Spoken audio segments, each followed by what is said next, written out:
Hola, bona tarda.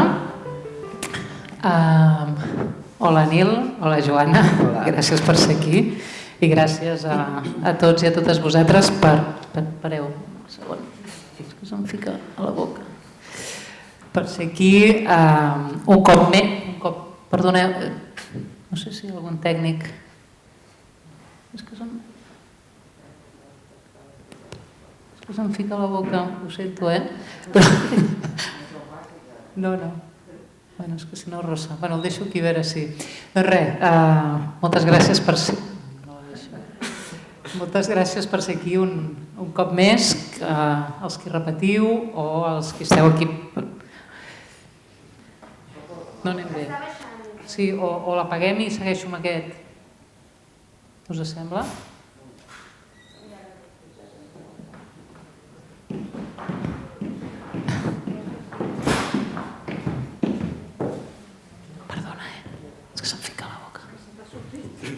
No, però el tinc a l'orella.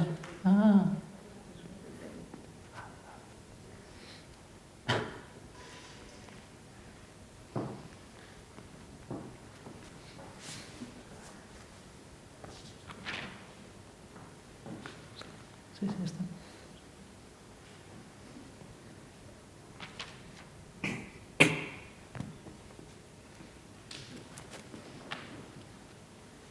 Vale, gràcies. Sí, no?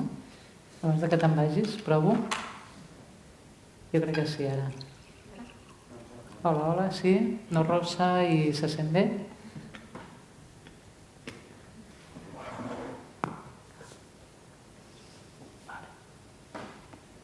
Bueno, com que parlarem d'on fallen les institucions, està molt bé començar així, perquè a vegades amb coses d'aquestes és on s'obre l'escletxa per canviar-ho tot.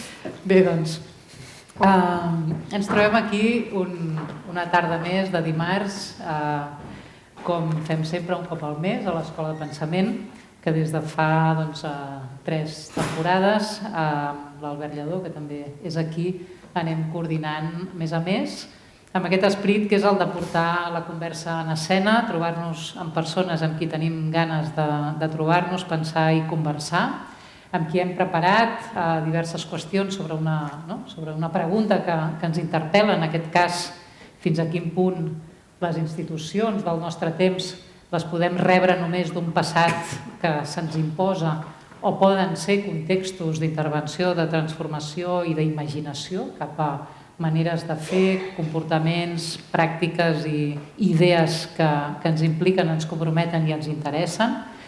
Perquè quan diem institució, ara ho parlàvem amb en Nil i amb la Joana, normalment, almenys en aquest país, imaginem portes grosses, pedres pesades, conserges a la porta, normes impossibles, procediments molt pesats amb els que tractar i no podem pensar en una altra cosa, en realitat, que és una institució, sinó un conjunt de mitjans que es posen al servei d'unes determinades necessitats i possibilitats. Aquesta definició potser ens queda molt lluny de l'experiència quotidiana que tenim a les institucions del nostre temps i de què parlem. Estem en una institució, el Teatre Lliure ho és per descomptat, una institució que a més aquest any, aquestes setmanes darreres, ha celebrat el seu 45è aniversari i segurament per bé i per mal està molt lluny d'allò que la va fer néixer com a institució, com a teatre, com a possibilitat que obria i es relacionava amb unes determinades necessitats. Doncs bé, en aquesta tensió entre possibilitat i necessitat que a vegades ens fa donar el pas endavant d'inventar uns espais i uns temps possibles, unes pràctiques arriscades i unes idees a les que volem donar cos i continuïtat, que potser és un dels aspectes que caracteritzen una institució, perquè de coses en fem moltes, però que puguin tenir una continuïtat més enllà d'aquella persona que les inventa o d'aquell col·lectiu que les porta a terme, és quan podem començar a dir potser que hi ha una institució.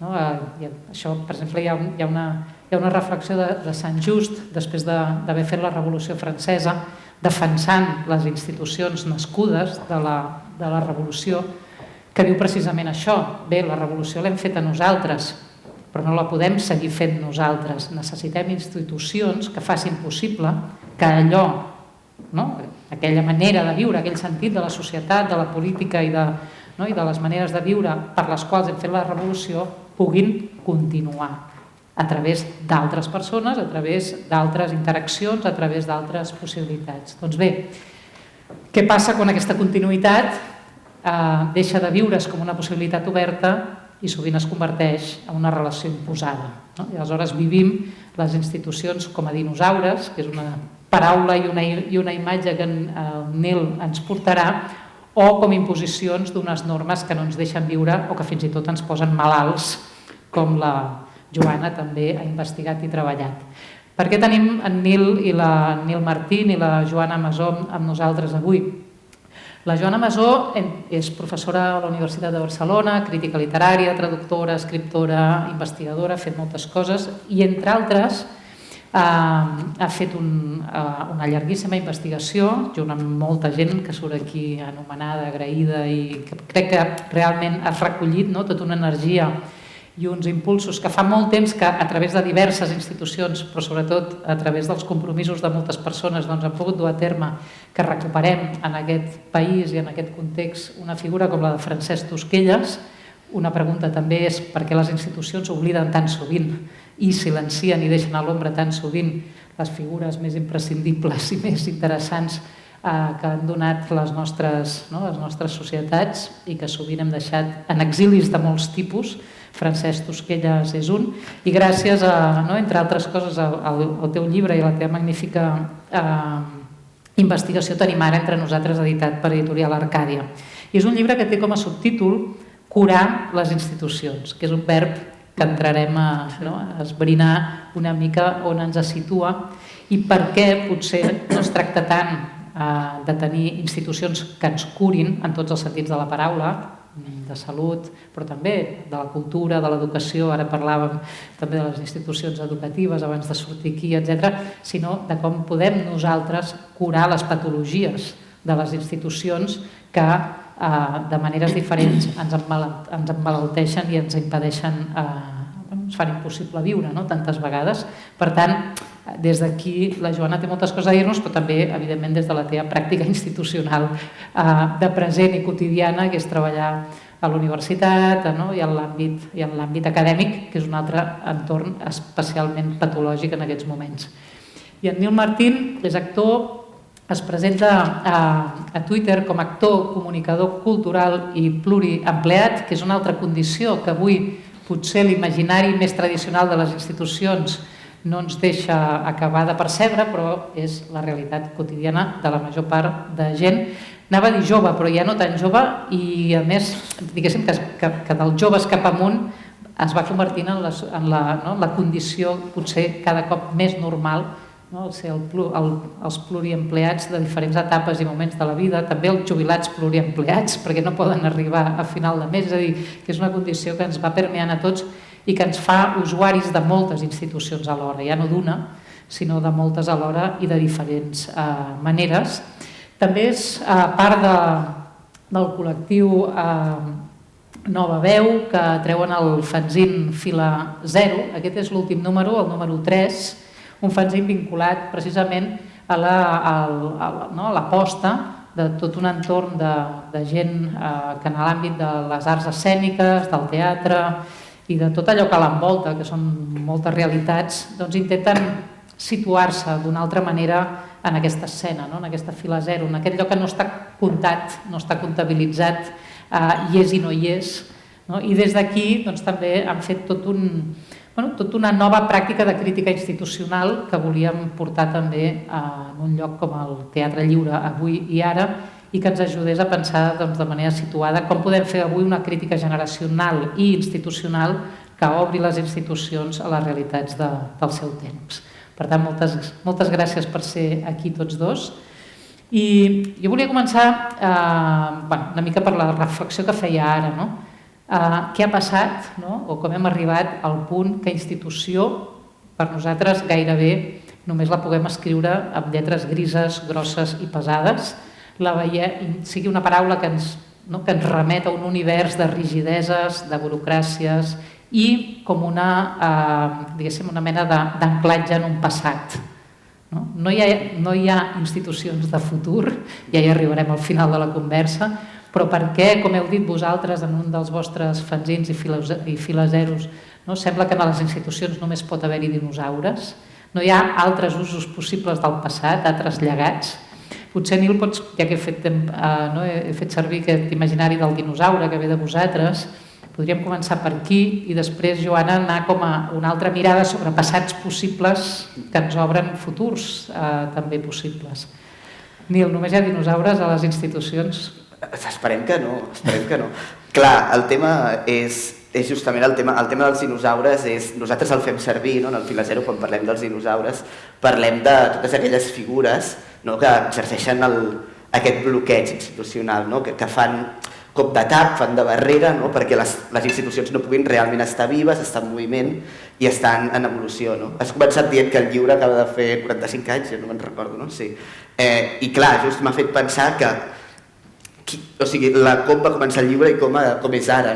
Naturalment tot té coses bones, en té de dolentes, però hi ha una tendència en general a que hi ha com un envelliment institucional. Deies que només hi ha institucions de passat, i sí que a nosaltres des del Filazero és un tema que hem tractat molt, el tema dels dinosaures, perquè per nosaltres hi ha alguna cosa en els poders institucionals, sobretot en el món de les arts escèniques, ens centrem nosaltres, però de fet passa tot arreu, que hi ha com un envelliment. I aquest envelliment no és només d'edat, vull dir, sí que és veritat que hi ha un tema generacional, nosaltres fem servir un enfoc molt generacional, perquè és veritat que nosaltres som la generació aquests que som els millennials o la generació Z, que s'ha conegut com, l'Helen Petersen li diu la generació cremada, i és com aquesta generació que alguns ens veuen com a molt com superflus, com sense, com molt que ens la sua tot una mica, però en realitat també és una generació molt precaritzada, perquè és la primera generació, es parla molt que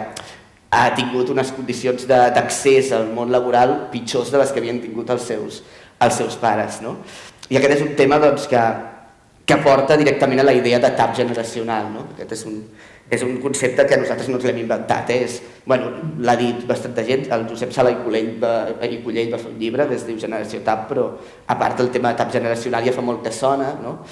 Però nosaltres sí que hem agafat aquesta idea dels dinosaures, perquè és veritat que el tap és generacional, però no només és generacional. Vull dir que en això... Just és que fa molt poc m'estic llegint un llibre del l'Eudald Esplua que es diu No seas tú mismo, que us el recomano molt en general, perquè ell el que ve a dir és que sí que és veritat que vivim en l'era de la fatiga, en l'era dels pluriempleats, en l'era de tots hem de fer de tot i a canvi de res, i en la nostra vida és contínua capitalització, estem en un constant d'això sense saber que no arribarem enlloc perquè hi ha unes estructures, hi ha una gent que bloqueja, però això no és una condició explícitament generacional, vull dir, tu has dit, els aturats de 60 anys o els pluriempleats de 60 anys. Vull dir que hi ha molts més temes que són temes de classe, que són temes de gènere, d'abús de poder i de molts altres aspectes. Clar que el tema generacional té un pes i que notem en coses, jo que sé, hi havia fa una pila d'anys, no tant una pila, però uns quants, als 2000, va sortir a la revista Transversal, feien un dossier, que de fet nosaltres en parlem al Filazero 2 d'això, feien un dossier al Pablo Ley i la Magda Puyo que deien com la generació del baby boom, com les noves veus, la generació del baby boom, sortien noms com Toni Casares, Xavier Albertí, Javier Dolte, Rodrigo García, que de cop eren les noves veus i ara són les mateixes veus que en molts casos estan dirigint o han estat dirigint fins fa molt poc institucions o estan institucionalitzats com a artistes, o han estat fins... o ho segueixen estant, encara que alguns estan una mica en crisi.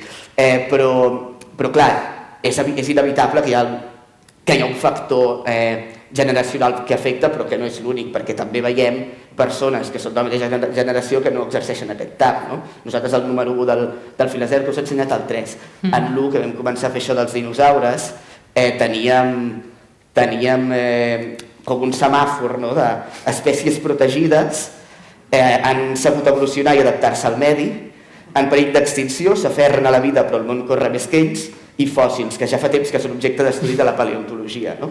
I clar, el que volíem dir amb això és que, de fet, hi havia persones, o sigui, que no volíem trencar aquesta idea de generacionalitat del TAP només, no? Perquè hi ha persones que poden tenir la mateixa edat o ser més grans que persones que estan fent de TAP, però que en realitat no estan exercint això, sinó al contrari, no? Estan fent d'agitadors culturals, no estan treballant d'una manera transversal, no?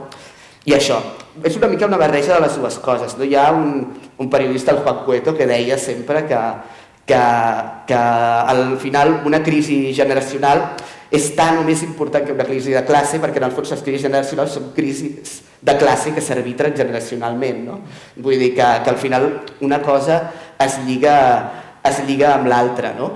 Però això, cal sempre no perdre com aquesta mirada de que els dinosaures al final són aquelles figures que han pogut acumular poder, no? Que han pogut seure en una cadira durant molt de temps, en una cadira sovint d'una institució, però també en alguns casos són això, creadors que s'han institucionalitzat, no? Com a creadors, i que en tot aquest temps han pogut anar acumulant prestigi i acumulant capital, en molts casos econòmic, social, professional, no?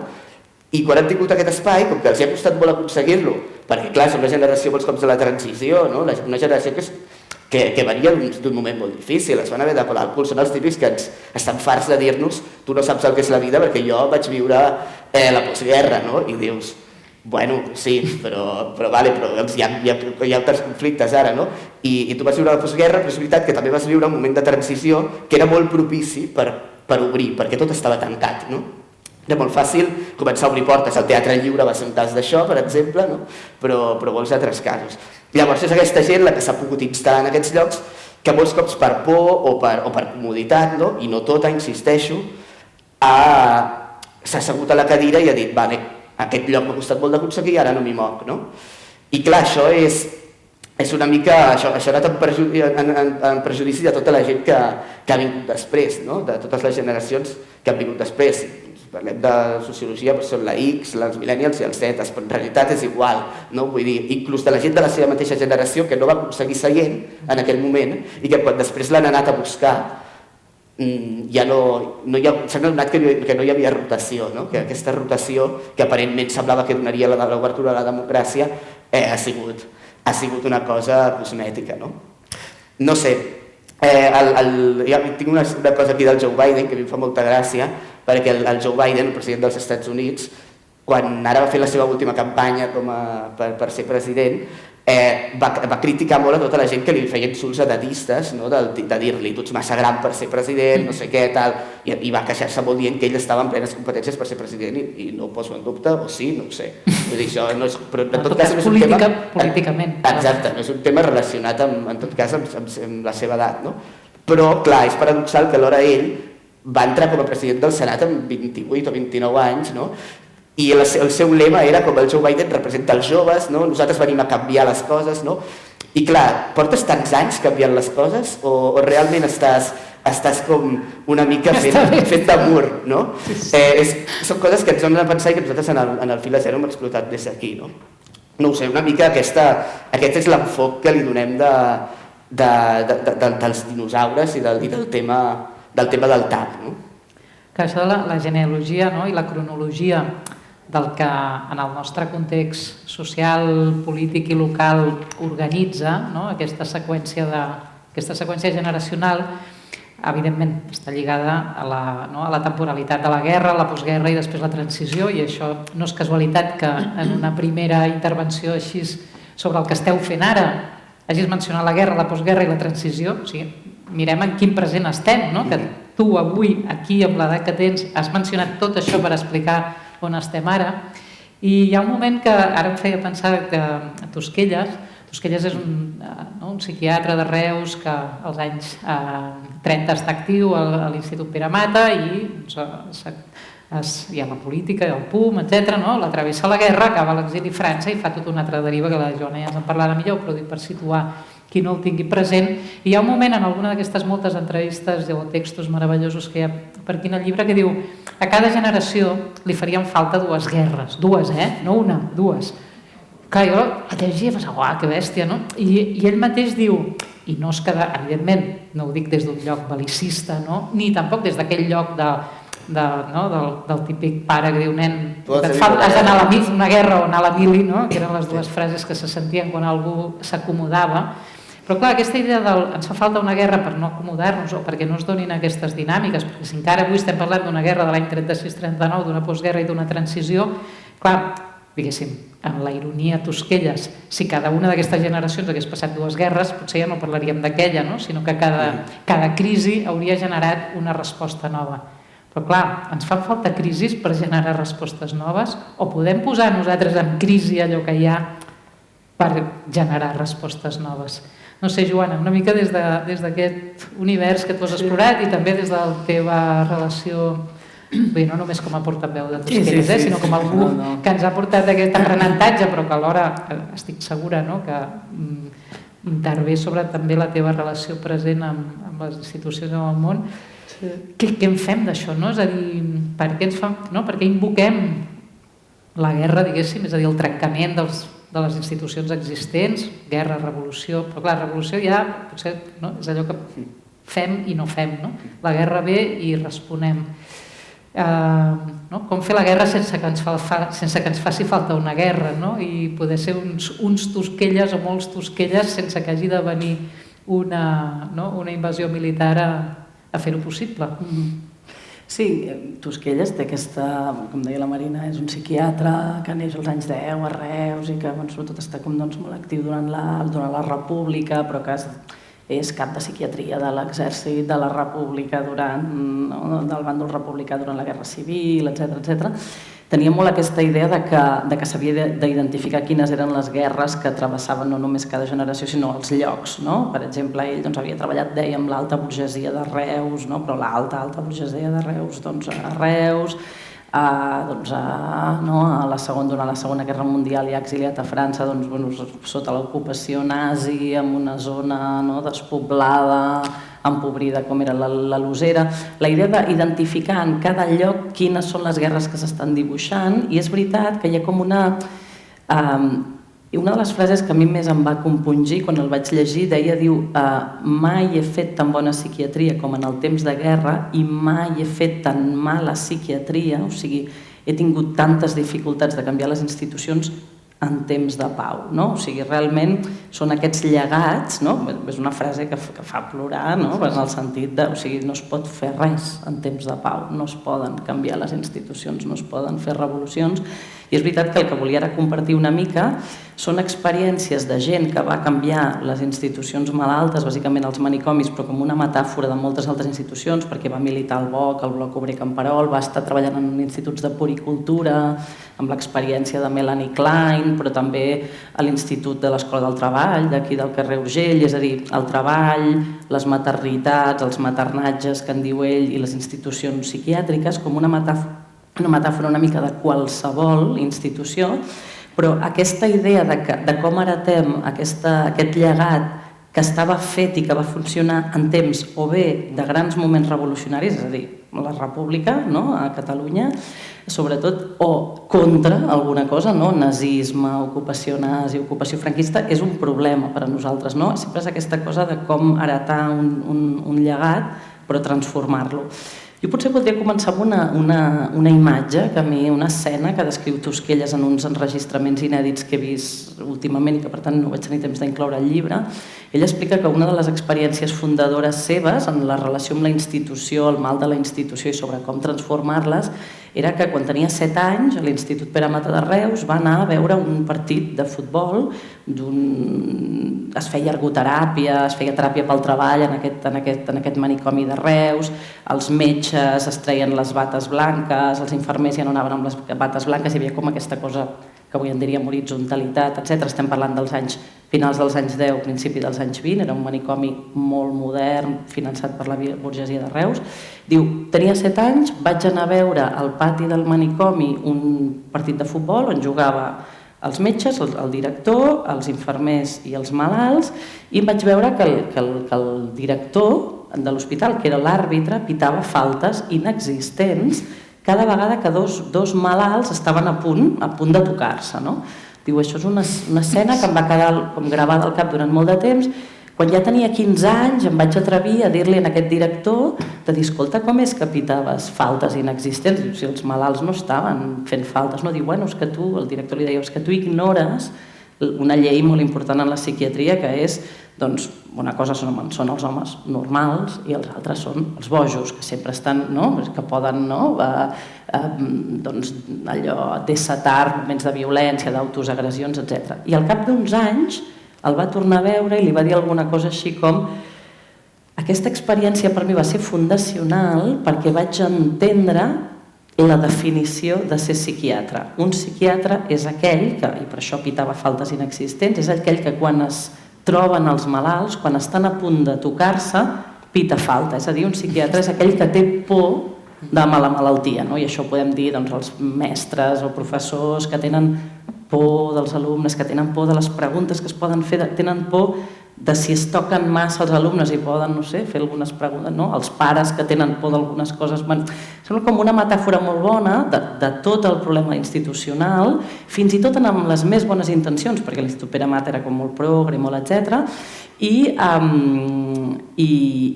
Tosquelles diu, jo vaig construir tota la meva pràctica clínica i política en contra d'aquesta por, o sigui, en contra de la por que tenen les institucions quan allò que no és possible, no està previst, no està dibuixat, no? I que bàsicament tenen a veure amb aquells que estan, no?, a les ordres d'alguns altres. Se'ls diu, bueno, sí, juga a futbol, però juga d'aquesta manera, fes això, no? Fes tallers d'ergoteràpia fent sabatilla, però fes-los d'aquesta manera, etc. No?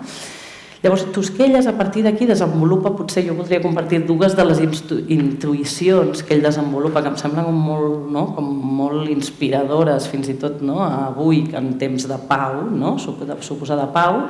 El que va fer és, bueno, se'n va adonar que calia més aviat curar la institució, és a dir, curar aquests metges que tenien por de la institució.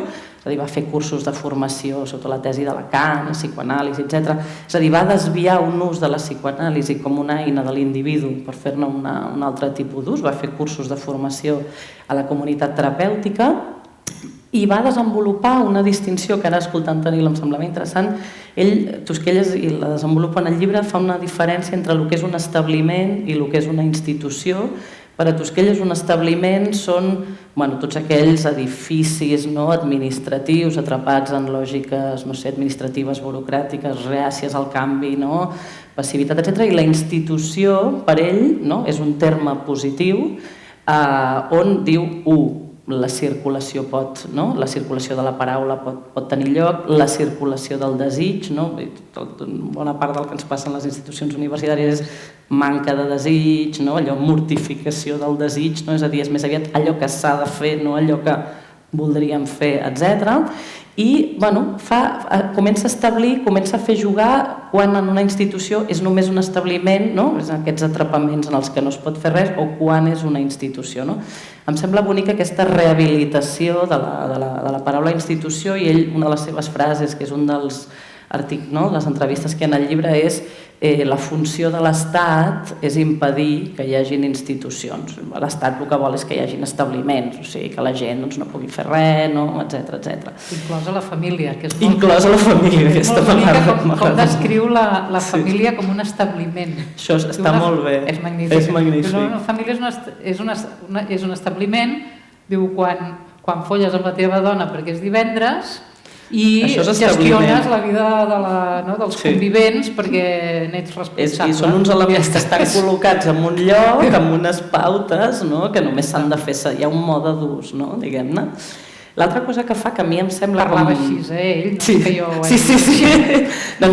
Si llegiu el llibre us el sentiu, té aquesta cosa com molt desacomplexada, també és algú que no té ganes de tenir com un llenguatge políticament correcte sobre aquestes qüestions. Per mi això em sembla interessant, sobretot tenint en compte que va viure una gran part de temps a França. França és un país, si el coneixeu, molt mega francòfil, és a dir, que si parles amb mal accent, parles malament, estàs com desautoritzat, i ell és algú que es va relacionar fins i tot amb Lacan, fins i tot amb altra gent, Guattari i altra gent, des d'aquesta cosa, com des d'aquest que parla malament, o sigui, aquest que decon, aquest que desbarra, d'alguna manera.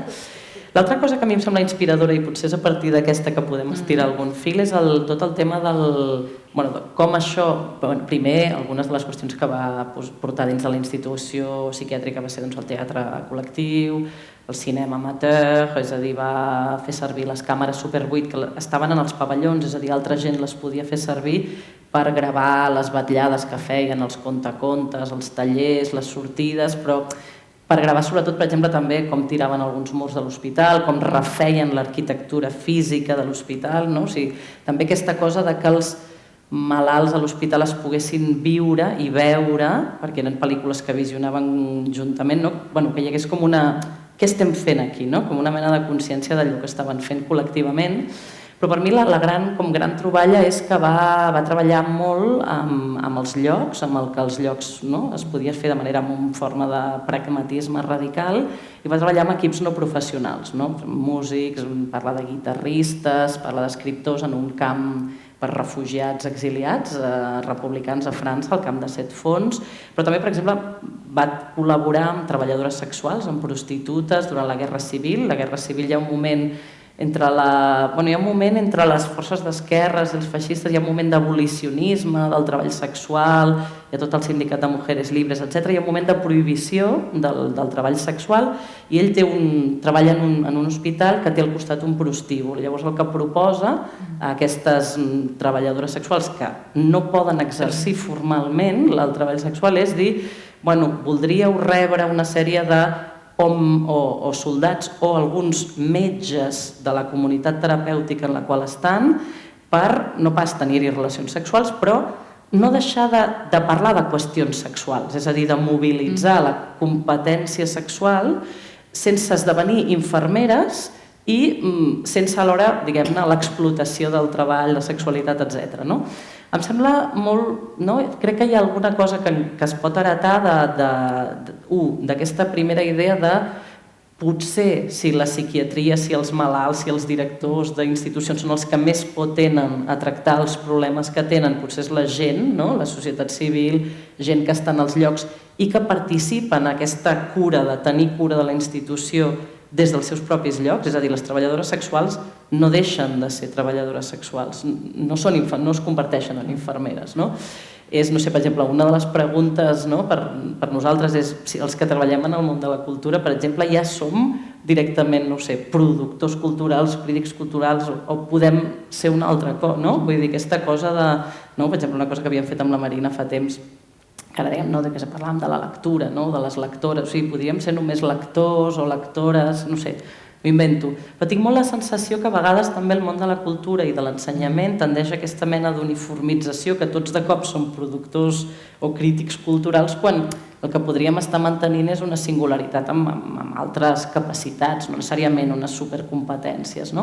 Penso que també hi ha aquesta cosa dels problemes comuns, o sigui, quan tu desespecialitzes si ets una treballadora sexual o ets un guitarrista, però tens la virtut de no tenir por, per exemple, de la malaltia mental, doncs potser t'hi pots relacionar d'una altra manera. No sé qui deia durant el Covid que imagineu-vos que moltíssima gent que necessitàvem vacunes, necessitàvem que ens vacunessin més ràpid, doncs perquè gent, treballadores sexuals, potser que no podien exercir perquè tampoc podien estar al carrer, que no s'hi podia anar, doncs que haguessin pogut tenir una formació per posar injeccions. O sigui, aquesta cosa molt també del Tosquell és de podem aprendre allò que no sabem. O sigui, ell, per exemple, és un dels primers als anys 40 que no existia la figura de l'infermer a proposar les formacions contínues. Hi ha molt aquesta cosa alhora entre amateur, però tothom pot formar-se en allò que cal o en allò que volem, perquè és necessari, o sigui, perquè hi ha com una necessitat de transformació. M'agrada molt aquesta, com aquesta gairebé com un aire que ve d'aquesta heterogeneïtat, i atacant el problema d'arrel, aquesta idea de, qui té por d'aquests canvis? Anem a canviar, Sí, crec que amb tot el que descrius i que va molt bé per situar-nos també en pràctiques i moments que no siguin immediatament els nostres o els de les nostres pors, estàs descrivint precisament allò que més les pot conjurar i afrontar, que és obrir-se a allò que no sabem, és a dir, a l'altre, no des de la contemplació, no? O des de la integració només, o des de l'acumulació de diferències, que ha estat una de les maneres com les institucions han precisament neutralitzat la potència política de l'altre, no? Que és fer catàlegs de ara les dones, ara els migrants, ara els no sé què, ara els públics joves, ara els públics vells, no? Les institucions actuals fan això, és a dir, integren la diversitat sota formes catalogades, no? Targetitzades i per tant neutralitzades precisament en la seva condició de poder elaborar els problemes comuns, de poder ser allò que no ets, no? I poder esdevenir altre amb la institució, no? Fent que la institució precisament hagi d'esdevenir un altre per... I ell fa servir molt la imatge de la passarel·la o el pont, no? Que trobo que avui dia tenim tot molt, no? molt transitiu, no? Lo transversal, lo transdisciplinar, lo trans tot, i en realitat moltes vegades només són maneres precisament de conjugar universos per tal que cadascun segueixi sent ell mateix, no? Llavors els posarem junts perquè no es toquin, que és una mica també aquesta idea, que juguin a futbol junts però que no xoquin. No? I en canvi ell parla de la institució, o sigui, la institució oberta no és només aquella que deixa que cadascú hi tingui un lloc, sinó aquella en què els ponts fan que ja no sigui ella mateixa. I jo pensava que seria la contraimatge del tap. No? Tu parlaves del tap, clar, qui fa tap? Qui té por dels que vindran, qui té por d'una altra classe social, qui té por dels que no pot d'alguna manera incorporar d'una forma catalogada. El pont o la passarel·la deixa passar, no? I a més porta a l'altra banda, no? Tota la geografia de l'altra banda. I jo pensava això, Nil, no sé, potser què seria avui fer ponts que no siguin trampes, no? És a dir, que no sigui fer precisament aquestes trampes de fem veure que fem junts allò que no fem junts, no? I vosaltres qui sou, no? En aquesta pràctica concreta, no? Què seria realment fer ponts avui que no siguin trampes? Clar, com tu dius, hi ha molta trampa, no? Hi ha tota aquesta com segmentació, no? Tu has dit com targetització, no? O tokenització, perquè és econòmic, és com, anem a treure un rèdit d'aquesta gent que la tenim fora del circuit, no? Que la tenim apartada, i això podem dir joves, podem dir persones racialitzades, o podem dir el que sigui, o persones trans, o el que vulguis, no? Vale, ara farem un cicle sobre això, ens netejarem la cara, però en realitat la institució com a tal no farà cap canvi, no? És merament cosmètic, no? Vull dir que, clar, aquí la feina que hi ha per fer, no? Clar, nosaltres vam fer fa poc temps, vam fer amb unes companyes, de fet alguna està per aquí, vam fer una cosa a l'escena Poblenou que ens vam convidar a fer, que es deia l'Assemblea de les Arts Escèniques, que va ser com una trobada en què nosaltres vam convidar a gent del sector, a tothom que volgués del sector, volem dir, per entenent el sector com la cosa més àmplia, és a dir, treballadores, públic, la veïna que ve al teatre o institucions, no? Qui sigui. I vam parlar de diversos temes que ens incomodaven a nosaltres, sobretot des del punt de vista del nostre context generacional i personal, no? Però també que donant la possibilitat que sortissin com tots els temes que poguessin sortir. No? Hi ha una de les persones que va venir, que és la Laura Riera, que és una actriu i productora, que ella deia que, clar, hi ha molts casos, no? Perquè vam demanar-li a la gent que s'hi anaven a veure muntatges protagonitzats per joves i que posessin una mica les edats, no? Que anaven a veure. I ens sortia que la majoria d'espectacles que anàvem a veure tots, doncs els actors i actrius tenien una edat mitjana de 35 anys o el que sigui. I dèiem, bueno, no està mal, són prou joves, és veritat que 35 ja no és, vull dir, què és joves, no? Després entraríem en això de que la Calòrica al TNC fa poc era la companyia jove i dius, sí, són molt guais, però no són els més joves que hi ha, no? Precisament estan pels 40 anys, no? Però bueno, que igualment ens adonàvem que era, no? La Laura Riera, aquesta noia, va dir, diu, és que és veritat que els actors i actrius, la mitjana que trobem, mira, 30-35, no hi ha tant de Juràssic aquí, tant de Cretaci superior, no? Però diu, és que el que passa és que, ojo, perquè hi ha tots els típics muntatges, no? D'actors i actrius de 20 anys o de 25 anys dirigits pel senyor de 60, no? I escrits pel senyor de 60, no?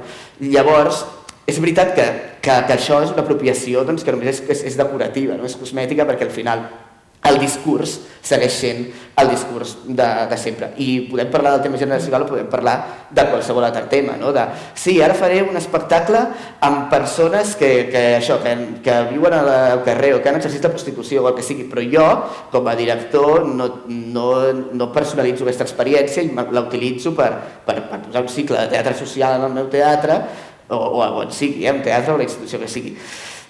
I clar, això segueixen sent bloquejos, no? En realitat només estàs, no?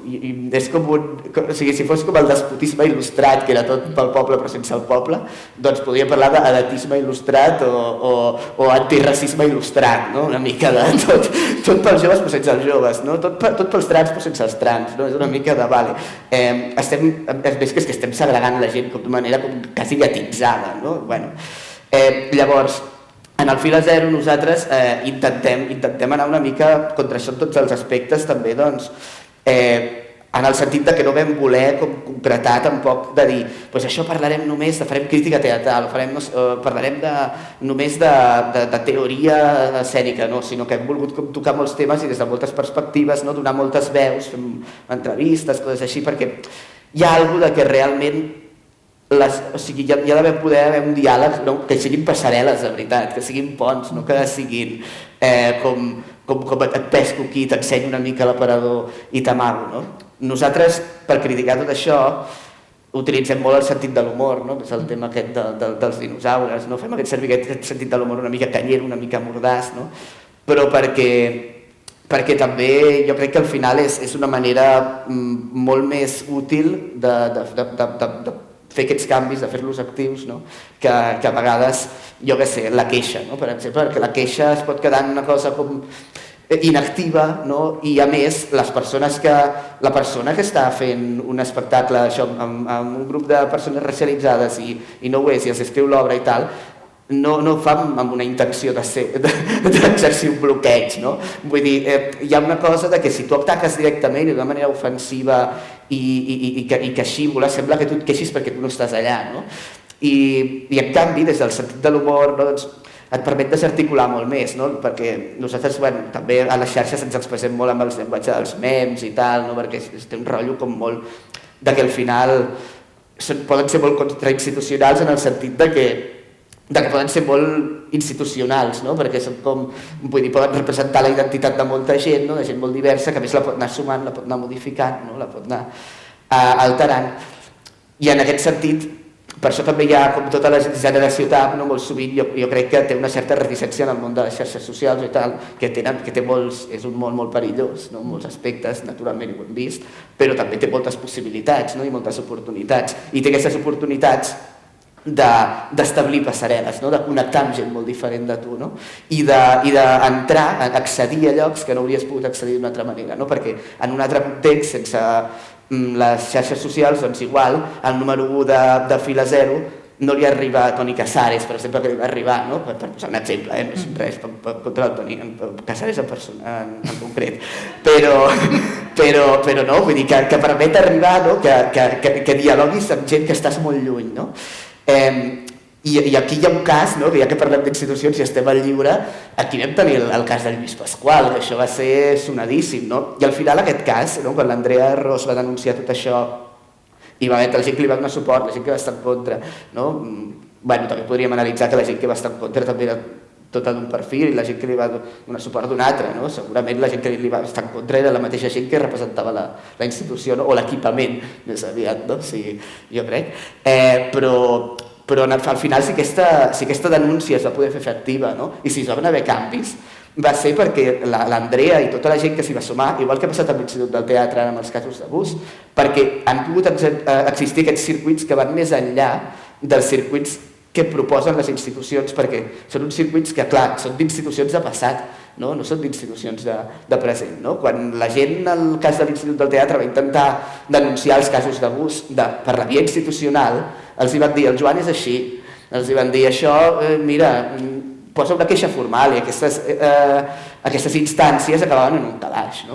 I quan, en canvi, es va organitzar un moviment per les xarxes, es van crear associacions, es va sortir al carrer, com ha passat en tantes protestes, revolucions anteriors que han anat totes contra el sistema, no han utilitzat el sistema per transformar-lo, no? Llavors és quan realment hi va haver canvis, que queden molts per fer-ne, no? Però quan aquí en aquest cas Lluís Pasqual va dimitir, allà doncs es va apartar d'una manera una mica també cosmètica, no? Però es va apartar algunes persones que havien exercit els abusos. I nosaltres intentem utilitzar com aquest codi humorístic. Hi ha un podcast que a mi m'agrada molt, que són les Oye Polo, que són superdivertides, que elles fan molt d'humor amb una consciència feminista molt heavy, no? I elles sempre diuen que si elles fessin un podcast parlant de teoria feminista i en plan això, o sigui, només ho escoltaria la gent que no ho ha d'escoltar, no? La gent que no fa falta que ho escolti, no?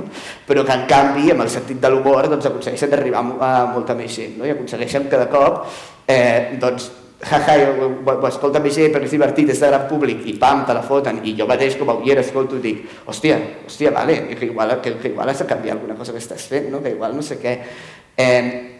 I és això, és com una via molt directa, no? I és veritat que amb l'humor has de tenir una responsabilitat perquè els ponts no esdevinguin fletxes o ganivetades, no? Una mica, perquè nosaltres quan vam publicar el número 1 del Fil a Zero, l'Oriol Puigtauler, el crític i cronista icònic de Barcelona, ens va fer com un article i ens va posar que mossegàvem, no? En el sentit de que anàvem a queixalar, no? Però que mossegàvem cap amunt, no? Cap al poder, que és com cap on s'havia de mossegar, no?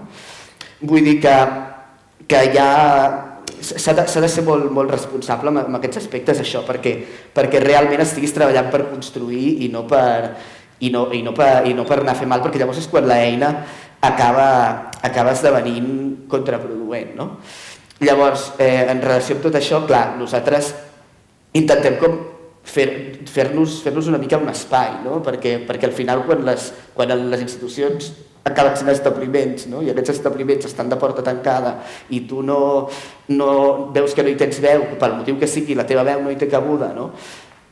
Vas a buscar altres vies i has de buscar, a veure per on entro, no? Si en lloc d'entrar per la porta he d'entrar per la finestra de l'altell o he d'entrar pel sòtan, no? Entraré per on pugui, i si no puc entrar per enlloc i he de picar la paret a veure si faig un forat, faré un forat, no? I jo crec que també això en realitat no és una cosa que vagi en contra de la idea d'institució, sinó que en realitat va a favor de la idea de que les institucions segueixin sent institucions en el sentit que segueixin sent per la gent, no?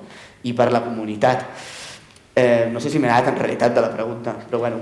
No, però sí, digues. I clar, és que m'ha fet molta gràcia una cosa, abans et comentava, o no sé si t'ho comentava tu o el Juan Carlos, que quan vam treure el número 1 del Fil a Zero va haver persones que es van enfadar, bueno, ens ho esperàvem, no passa res, però va haver una persona en concret, un director de teatre, que em va trucar, que tenia el meu contacte personal, em va trucar dient-me que això no sé qui no ho ha fet, però sisplau, que això no torni a passar, perquè és que això és de molt mal gust i no hi ha cap respecte i no sé què, i em va venir a dir que fer això i fer aquesta secció i a més no signar-la, perquè la part del Jurassic Park no la signem i a més no la fa sempre la mateixa gent, no? I amb motius obvis i defensius, perquè la majoria treballem en el sector. Doncs em va dir que això de no signar-la era com que tu et batessis en duel amb algú, no? Et diguessis, però en lloc de baixar de casa teva i batre't en duel amb la persona, sortissis pel balcó, obrissis una mica la finestra i li disparessis amb una pistola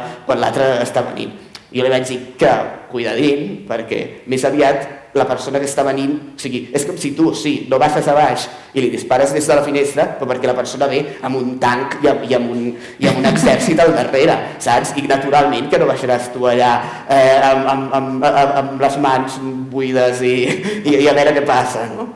Vull dir que en el fons és una resposta de supervivència, una mica.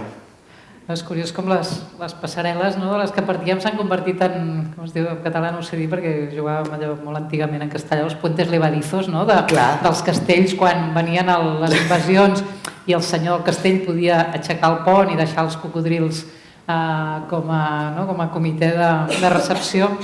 Clar, planteges imatges on la crítica no és només una activitat sofisticada que avui mateix les institucions ja accepten com a part del seu temari i de la seva agenda, és a dir, la crítica institucional avui és ja part de l'agenda institucional i sobretot en el món acadèmic hi ha tot un segment de gent que ens dediquem al pensament crític, la teoria crítica, que formem part de l'agenda oficial, diguéssim, de certs àmbits de la producció acadèmica, i et preguntes per què, com i fins a on. I també, per exemple, en el món de l'art, jo crec que sobretot en el món de les arts visuals, els museus d'art contemporani n'han fet gairebé la seva raó de ser, una mica són espais on la crítica institucional és el seu principal producte. Clar, això diguéssim, està molt lluny d'aquests escenaris de guerra, tornant a les guerres, així, encara que sigui en forma humorística i paròdica, que tu ara plantejaves, però que són reals, que són les que passen realment. I totes les que descrivies, en cada una de les escenes que anaves descrivint hi havia un dins fora, que era una mica cap on volia anar ara, així ja arribant una mica cap a un punt i seguit de la nostra conversa, perquè després l'obrirem a totes vosaltres, que és, només podem pensar les institucions en el fons, encara que els hi fem passarel·les, ponts, escletxes, esquerdes, trenquem finestres, obrim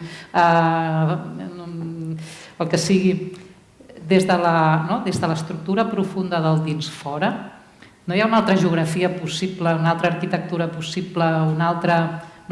Tosquelles és un exemple, però també ell mateix explica que van poder fer una institució oberta com la del manicomi de Sant Alban, diu ell, perquè havien anat a parar a un manicomi o un centre de salut mental, diríem ara, que funcionava tan malament, que la seva pròpia disfuncionalitat va fer possible fer-hi alguna cosa bona, diguéssim. Clar, quan comença una cosa a funcionar bé, ja les portes s'aixequen, es tanquen, s'obren quan toca, i a qui no toca o passes per la porta que et correspon o s'aixeca el pont. Clar, no sé, Joana, potser aquest dins fora, en política és evident, és sempre el debat, és a dir, com podem canviar la política? Avui no hem tocat el tema institucional polític en el sentit d'exercici de la representació, etc., o de l'administració com a tal, però sempre, és des de dins o des de fora, des dels moviments socials o entrant com una força de canvi des de dins. Aquesta sí que cada generació repeteix la pregunta i repeteix els errors i repeteix l'experiència.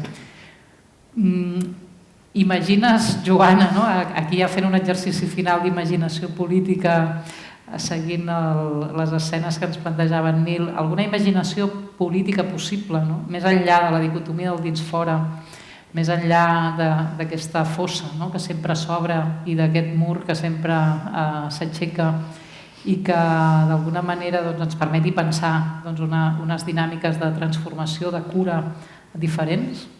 Sí, he apuntat com 3 pistes de les que podem parlar, intentant recollir coses que deies, Nil, i també passarel·les i tal. La primera cosa que potser no és en la primera que pensem quan penses en com transformar una institució, però que és la que estava subjacent en el que tu estaves dient, Nil, amb totes les mobilitzacions que hi ha hagut de gent perquè canviessin directors, perquè canviessin dinosaures o el que sigui, és tot el debat, que em sembla que potser està com més present potser a França i no tant aquí, entre els vincles entre el que allà anomenen l'home i l'artista, o l'home i el creador, o l'home i l'escriptor, és a dir, per donar un exemple, el debat Polanski, per exemple, que li van donar, va entrar a l'Acadèmia Francesa del Cinema, etc. Se li han reconegut les seves pel·lícules, tot i tenir molts problemes amb temes no només de violacions, etc. No pot tornar als estats, debats polítics vinculats a qüestions de gènere. Fa 20 anys, algú feia la crònica dient, fa 20 anys es deia, sí, això és l'home Polanski, però és que les seves pel·lícules són molt bones, no? Poso l'exemple de Picasso. Jo, clar, quan vaig veure que de Picasso, de totes les dones, una s'havia penjat, l'altra s'havia tirat un tret, l'altra, la Dora Maar, havia mort sola, 40 anys, gairebé en la seva habitació. Picasso li havia regalat uns mosquits o unes coses a la paret que sortien per fer-li fer malson. Clar, em costa, vull dir, no estic dient que no haguem d'anar a mirar el Picasso, però hem de potser anar a mirar Picasso des d'un altre lloc, no? O sigui, comencem a tenir maneres d'esquerdar la institució, potser sense haver d'estar, no? Això que tu dius, Marina, que sí fora, que sí oberta, que sí tancada, que sí antipsiquiatria i fora els murs. Potser és que el que hem de vincular són coses que estaven desvinculades i que tenen a veure amb moltes coses que diu Tosquelles quan jo vaig començar a fer formació de les monges a l'hospital, que era un col·lectiu superexplotat, no remunerat, a qui no se li donava formació. Clar, les monges, són el gran col·lectiu que des del segle XVIII sosté tots els hospitals psiquiàtrics gratis, llargues hores de treball a canvi de res. Diu, clar, jo no només m'adreçava a la monja, m'adreçava a la persona, a la dona, o sigui, potser una manera una pista seria com vinculem novament, vull dir, aquesta cosa que quan estem en una aula no només som una professora o no només sóc una dona o potser en algun moment puc ser una mare, en algun moment puc ser una... És igual, no? Qui som quan estem a la institució? Em sembla que és un debat que li podríem dir ara Polanski o Picasso, com li vulguem dir, o els exemples que tu has citat, que és com vinculem les coses que històricament estan separades. No tal persona està aquí com a director, tal persona està aquí com a infermer. I si podem disputar una mica en qualitat de què estem aquí. Crec que aquest és un debat, perquè, per exemple, Tosquelles posa exemples de l'ocupació nazi i de com els infermers, les monges de l'hospital, de cop van actuar com a subjectes polítics, no només com a infermers, o no només la monja superiora va rebre la medalla de la resistència perquè es va inventar una manera de que passessin els jueus que s'havien d'amagar d'una determinada manera, és a dir, va deixar de cuidar els malalts per fer una altra cosa. Jo penso que són estratègies de maneres de llibertat que revinculen coses que estan històricament dins de la cultura i amb la força de la cultura separades. És aquesta cosa de, és que és molt bon pintor, és molt bon... Però podem repensar això, i això penso que és una línia.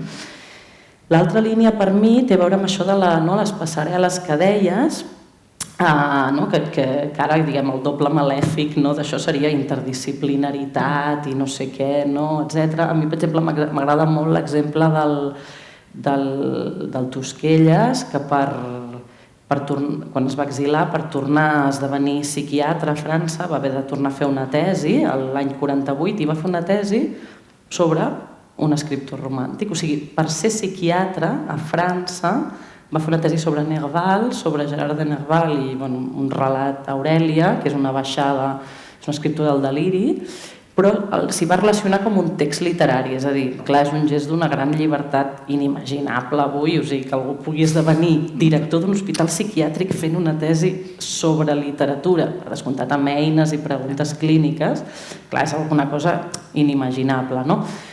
I no és una forma d'intertextualitat, això tampoc, no? Vull dir, és una manera de relacionar-te amb allò que semblava que no tenia res a veure amb el que tu, amb la que tu...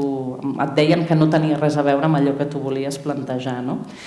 I potser en relació amb això de dins, fora, etc., hi ha una imatge també d'una experiència que no vaig poder tampoc incloure al llibre del Tosquelles, que és una experiència d'acompanyament, que em sembla molt interessant, i és que el 1977 l'Ajuntament de Barcelona decideix que vol desasilar o desinstitucionalitzar els 3 grans manicomis de la ciutat en plena transició i s'encarrega aquesta desasilació al Col·legi d'Educadors Especialitzats que facin una proposta de quina altra manera pot prendre forma, de com es poden acollir aquests nanos i adolescents que ja no estaran vivint en un manicomi, i es crea el que s'anomena durant 3 o 4 anys els col·lectius infantils, que són 8, i s'arrelen en diferents barris de Barcelona d'on són originaris aquests nanos. Es convida a Tosquelles, això ho fa l'Antoni Julià, que és un dels introductors de Deligny a Catalunya, hi ha tot un vincle entre educació especial, psiquiatria, i es convida a Tosquelles com... Al 77 hi ha com un avi, d'alguna manera, d'aquests que va tenir una trajectòria en la sectorització, la psiquiatria sectoritzada, i quan he mirat les actes de com va anar aquesta reunió entre els que anaven a buscar el Tosquelles, com perquè els hi vingués a donar una càpsula, diguem-ne, tota preparada de com s'havia de fer, això dels col·lectius infantil entre educadors, nanos i ajuntament, és interessantíssim, perquè el Tosquelles el que diu és, vull dir, una de les frases és cal fusilar, però fusilar els mètodes assemblearis, aquesta és la primera cosa. cal acabar amb els graus d'utopia, no? I diu, amb els graus d'utopia de tota transformació.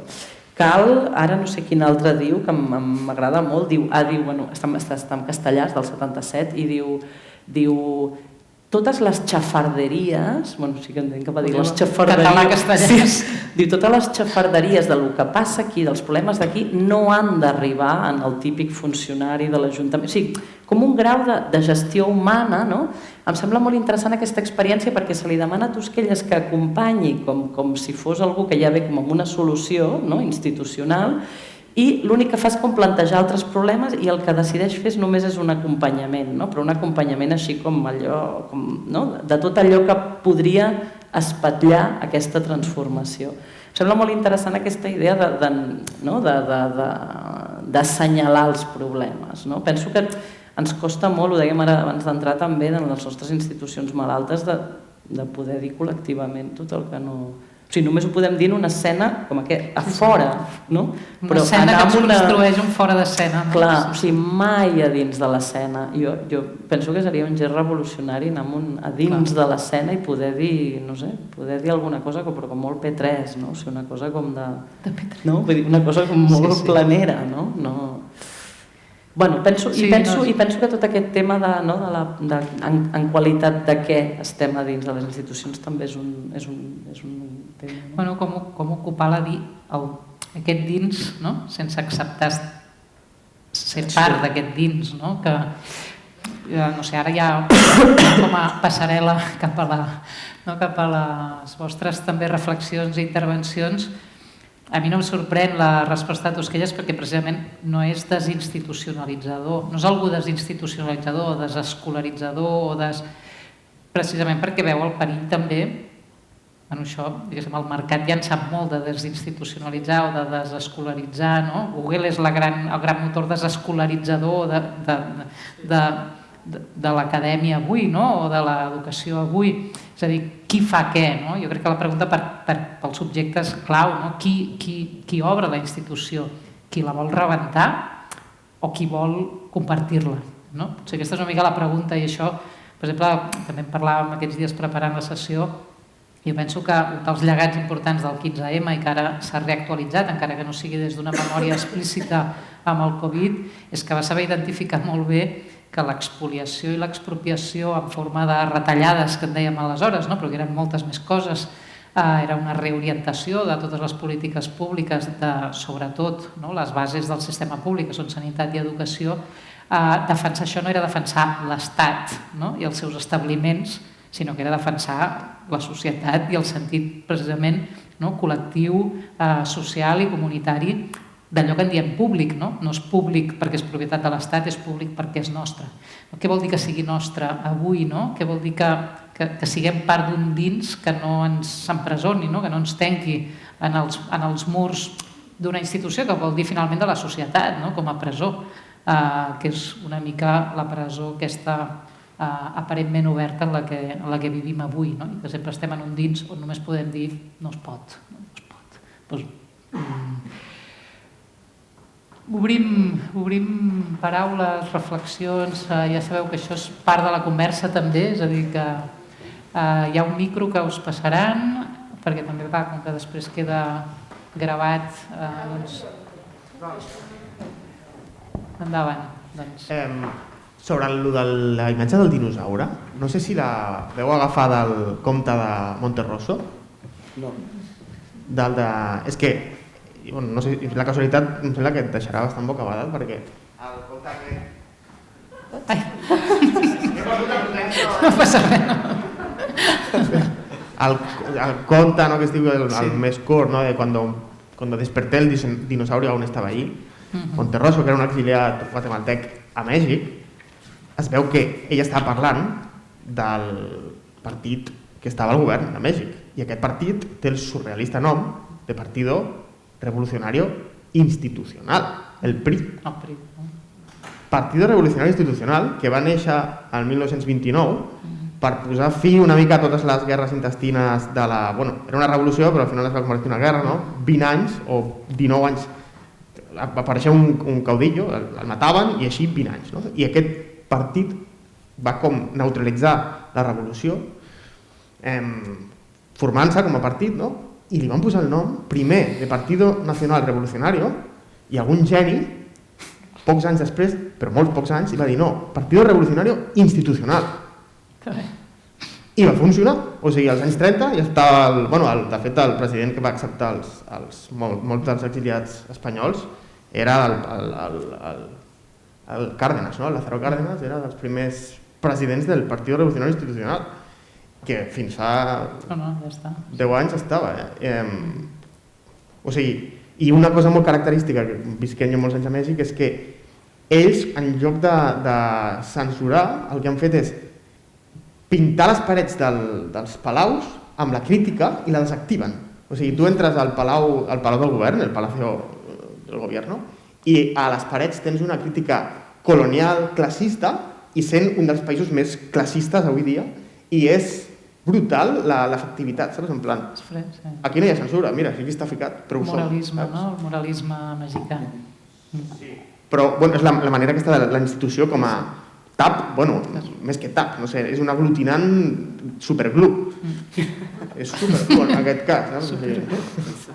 Doncs la imatge del dinosaure no l'havíem tret al conte del Monterroso perquè el conte el coneixia però no sabia que feia referència a això, no tenia ni idea. No, de fet la imatge del dinosaure, és just que ho diguem, la vam treure del Jordi Bordes, que és un crític de Terra Comana, que ell sempre es deia, referint-se a si mateix, és que jo sóc un dinosaure ja, no? I li vam agafar la imatge, no? I és molt interessant això que dius d'omplir les parets, no? amb la mateixa crítica que després es pot aplicar en el seu cas. Clar, és una resposta molt diferent que la d'aquí, que és com ui, m'ataques per mur, no? Però no mur en què pots pintar les crítiques, sinó mur. Les dues coses són perilloses, però hi ha alguna cosa de molt interessant en com... Clar, tu ara has dit això de que al final és que nosaltres quan estem fent això dels juràssics o qui sigui, o quan els de tinta negra estan reivindicant el que estan reivindicant, o quan la gent està denunciant el Joan Ullens del teatre, no?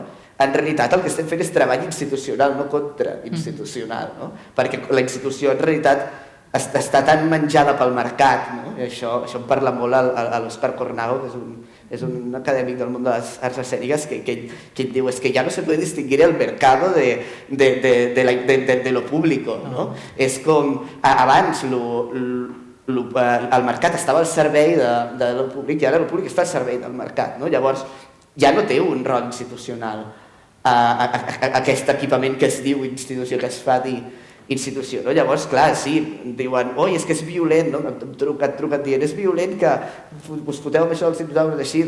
No, perdona, no? El que és violent és que, o sigui, són les estructures que esteu venint amb el nom d'institució i que en realitat són estructures de bloqueig i són estructures com de capelletes, no? Vull dir que és interessant això, perquè també és una resposta que en aquest cas és molt cínica, no? Però és com molt... És com si aquí, en lloc de fer això, el senyor que em va trucar en lloc d'això, que ell no, perquè no tenia un teatre, però un que tingués un teatre, pintés això, com si de cop ens caguéssim en la Portacelli, ara parlem del 13, perquè hi ha una cosa que hem de comentar.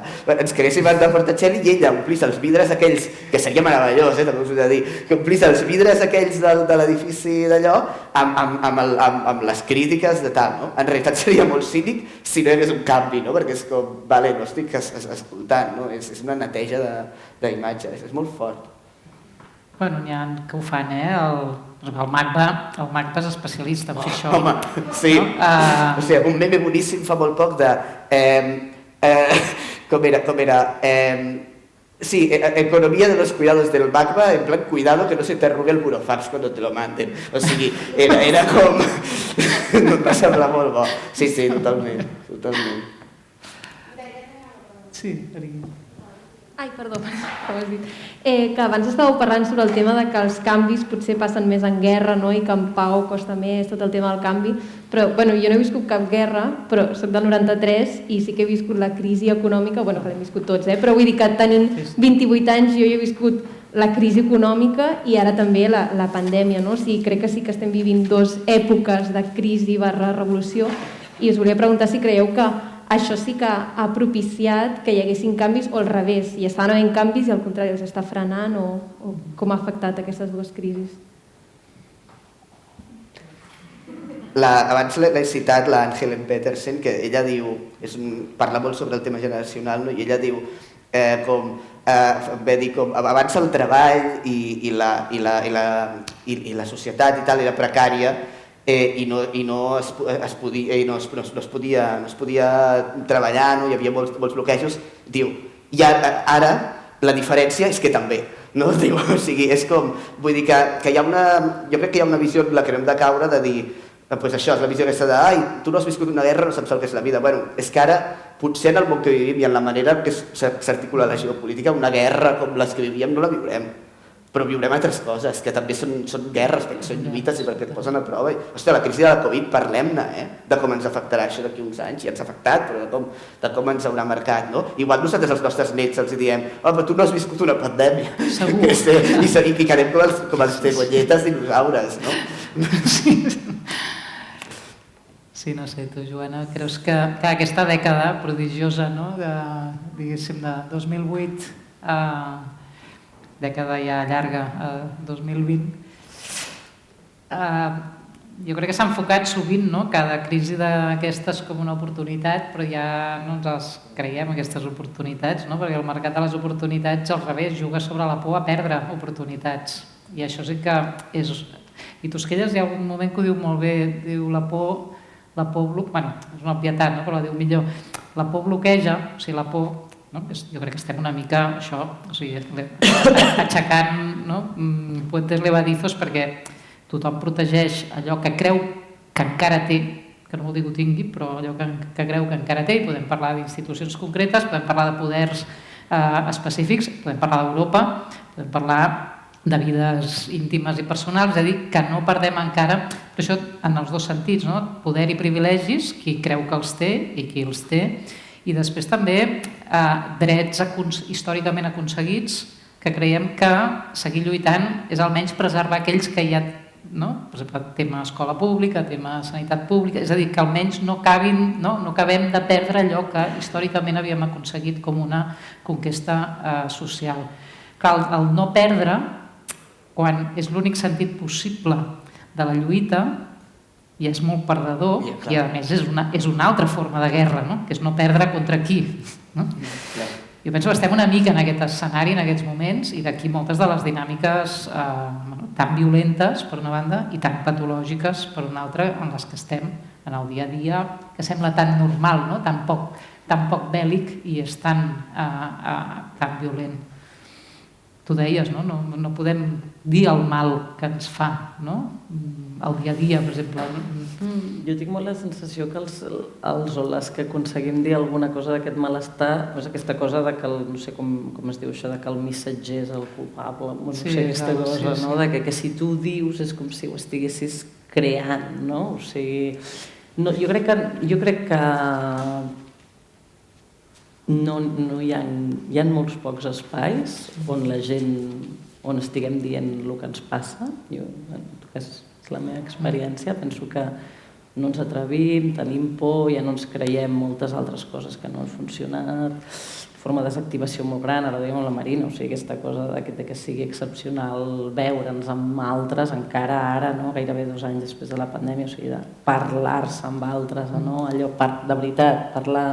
Aquesta sensació que tenim temps de que ningú té temps per veure ningú i no sé què. O sigui, parlar amb una dona que té 80 anys, que havia conegut el Tosquelles, que va fer durant 40 anys un seminari que es titulava Guerra i vincle social, no?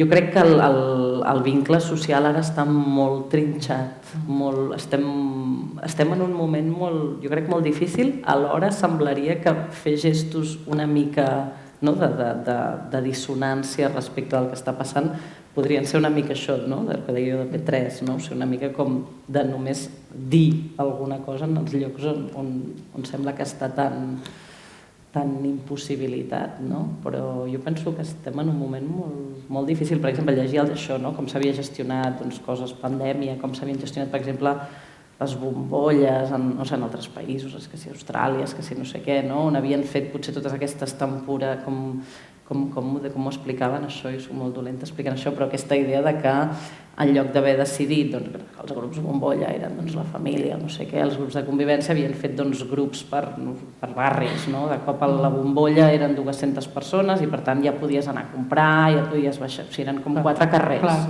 o 2 carrers, no? Doncs allà s'havia considerat i hi ha gent que es va confinar molt més temps, estil mig any, en alguns llocs. Aquesta idea d'haver jugat més no tant amb la crisi de la urgència, sinó com amb uns tempos més llargs, i considerant que el vincle social era, vull dir, que no es tocava, que no podia ser que no hi hagués vincle social. Aquesta idea de confinar, per exemple, 2 carrers, però ja hi havia botigues, ja podies anar a l'escala del costat, hi havia carrer, hi havia... Són possibilitats en les que gairebé ni hem pogut ni imaginar. Jo crec que estem en un moment molt difícil.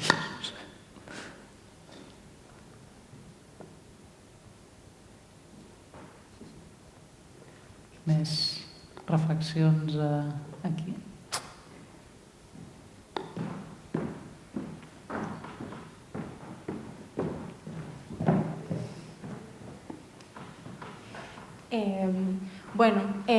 Jo volia fer com una pregunta que ja em va sorgir quan el Nil ha comentat de l'assemblea de les arts escèniques, que jo hi vaig anar, i em va sorgir com la pregunta per simplificar, diguéssim.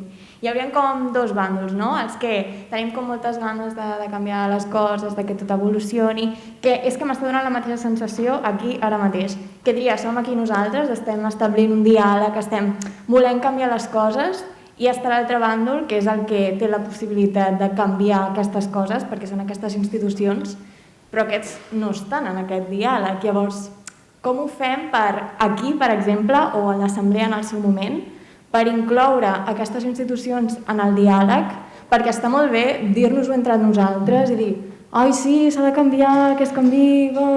I és meravellós intercanviar opinions perquè és molt enriquidor, però perquè això que estem parlant realment hi hagi un canvi, com fem perquè les institucions estiguin presents en aquest diàleg que s'està tenint ara? Jo penso que una pregunta clau és qui són els interlocutors de les institucions, és a dir, quan tu t'imagines, no sé, les institucions que ens puguem imaginar del món de la cultura o del que sigui, de la política, la pregunta és qui pots, o sigui, potser a vegades canviar la idea primera de qui tenim imaginat com a interlocutor, o sigui, quins col·lectius, clar, això toca qüestions de representació, suposadament ja hi ha com uns col·lectius que estan com mitjanament constituïts com a representants o portaveus, però jo crec que justament potser canviar una mica la interlocució per anar a trobar alguna cosa que no sabíem, de quin és el problema que s'està jugant i justament aquest vincle entre allò que deia abans, en qualitat de què les persones que estan allà estan tenint problemes, i sovint hi ha un tema molt de les qüestions relacionals, i per tant dels vincles. Sí, també hi ha un tema molt interessant que s'hauria de treballar bé, no només teòricament, sinó creant situacions efectives, que és què passa quan hem assumit, quasi com una ficció col·lectiva, que qui mana no mana. Aleshores, a tot arreu, el director, el polític, el cap de departament, qui sigui, qui té un lloc de responsabilitat, el primer que experimenta, i ho experimenta normalment sincerament, és si jo no mano, si jo només puc executar allò que, no sé, un pressupost, uns objectius anuals, un no sé què, uns sous, uns tal, uns qual, un rendiment de comptes al següent, al Departament de Cultura o a la Conselleria d'Educació. I això passa amb els professors, si vas amb el dia a dia de l'educació, el professor és una figura d'autoritat en la nostra cultura passada. Ara és un servent, no? Algú que està al servei de rendir resultats al Departament d'Educació. Tu vas al conseller d'Educació i dius, escolta, senyor, per què hem de fer rendir aquests comptes, aquests resultats?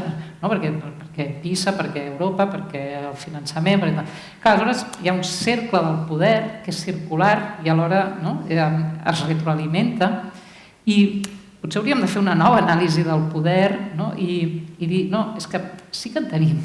O sigui, qui mana, mana. És a dir, qui mana, encara que sigui executant, i aquí m'incloc, jo també com a... És a dir, no parlo en tercera persona, parlo en aquests espirals del poder, que és a dir, de tenir possibilitat de decidir coses sobre altres, que en tenim molta gent de diferents maneres, perquè hem assumit aquesta ficció del no poder o de la impotència. I què voldria dir trencar-la? I què implica? Però no què implica en termes heroics, de salvapàtries, de jo faré... No, anem a treballar això bé. I no crear aquest nou dins fora sempre de qui no pot assenyala qui pot i qui pot diu no, però si jo no puc.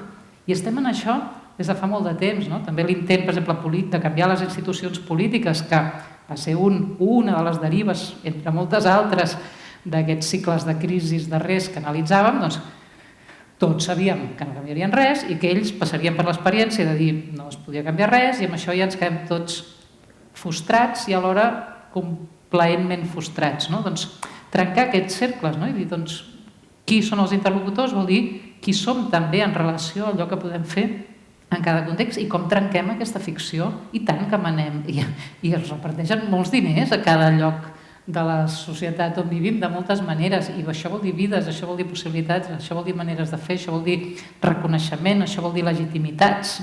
Per tant, hi ha molt de poder en la nostra societat, més o menys concentrat, més o menys difós, i en canvi tots anem d'impotents. Jo crec que aquí hi ha un lloc des d'on potser crear interlocucions diferents. Sí, venia escoltant, em venia la imatge de l'àrbitre aquest, que era el director que pitava faltes i tal, tenia el poder de pitar aquestes faltes, a més s'inventava una loma, etcètera. Per exemple, tots els que hem passat, o almenys parlo amb mi, potser la Marina això no li ha passat, però quan comences a donar classes a la universitat tens molta por. Home, jo, per exemple, molta por. Em seguirà passant sempre. Em seguirà passant, però clar, jo me'n recordo molt d'una por molt gran, molt grossa, saps? I és, però no és tan gros, o sigui, tens por i jo me'n recordo, per exemple, la meva por, sobretot d'això, per exemple, jo tenia els peus sempre com molt agafats a terra, quan s'acabava la classe estava com, perquè aquesta cosa de que estàs parlant, però tens por de tot, de no estar segur del teu saber, no estàs no sé què, penses que et fan una pregunta que no et sap, i llavors, clar,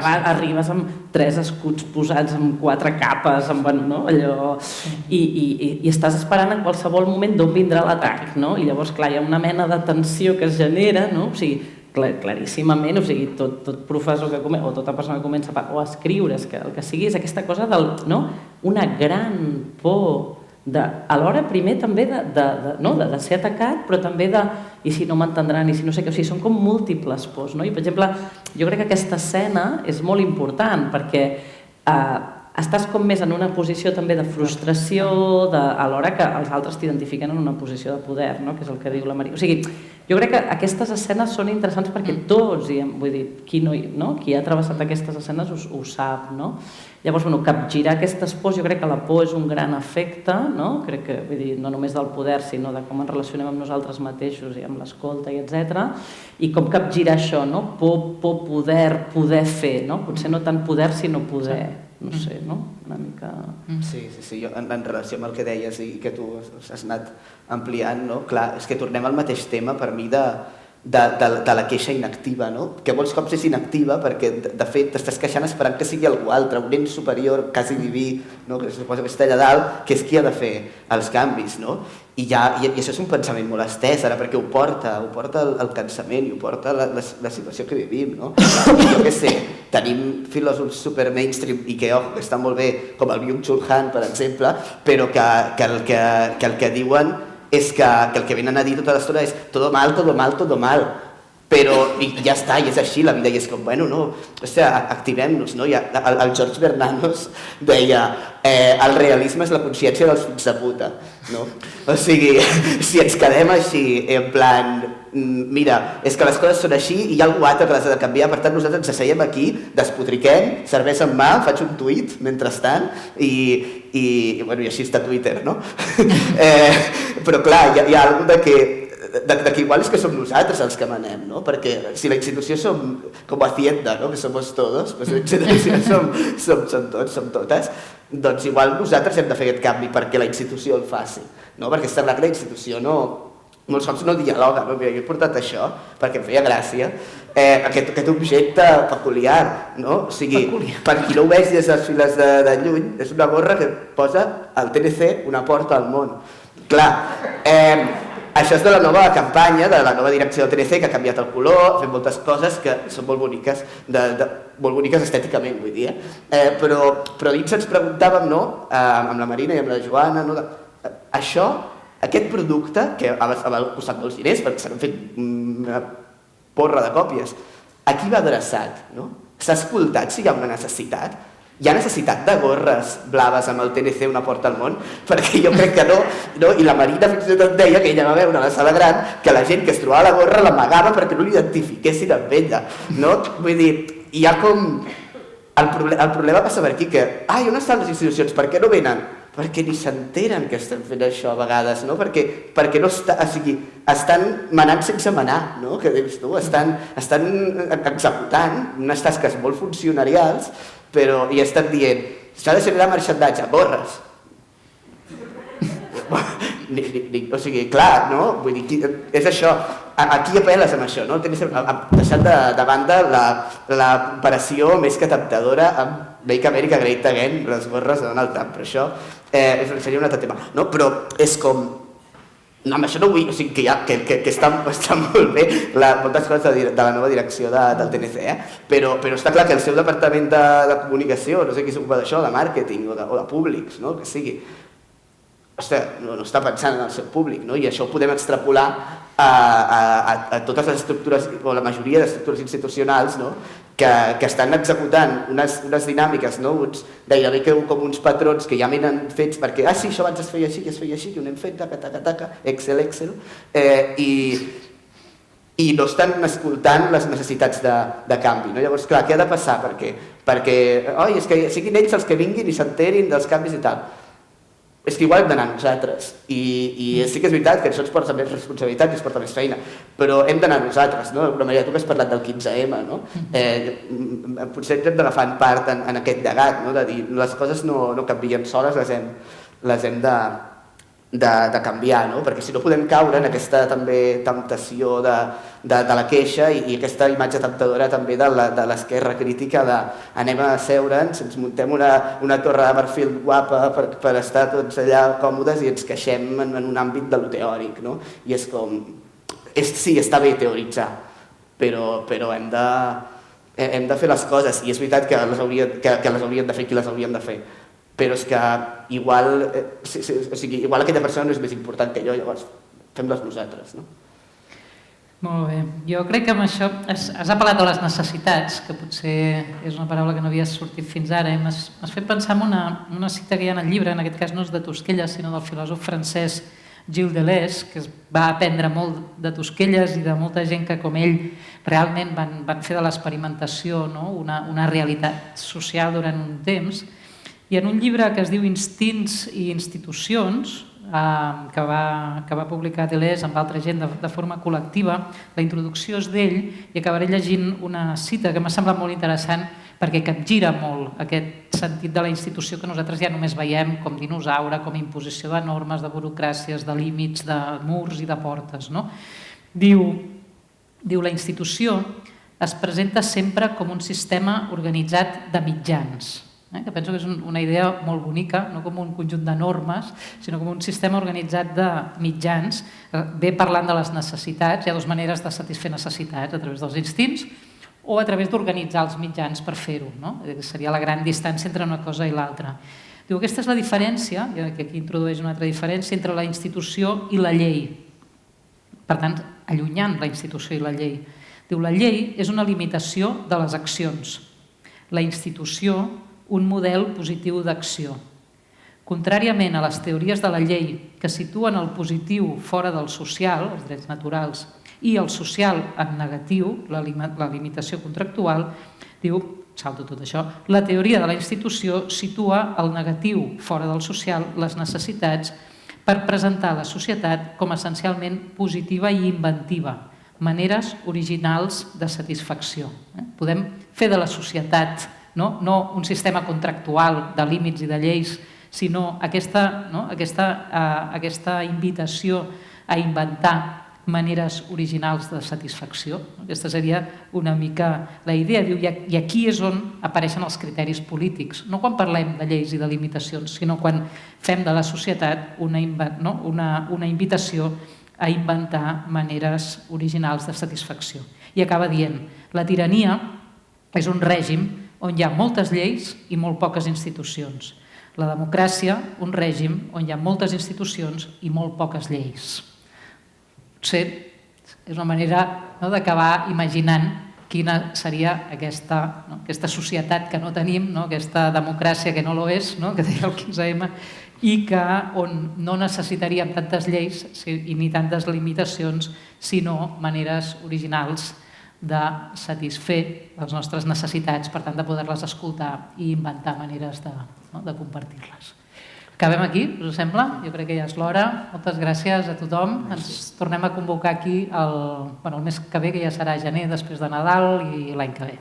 Moltes gràcies.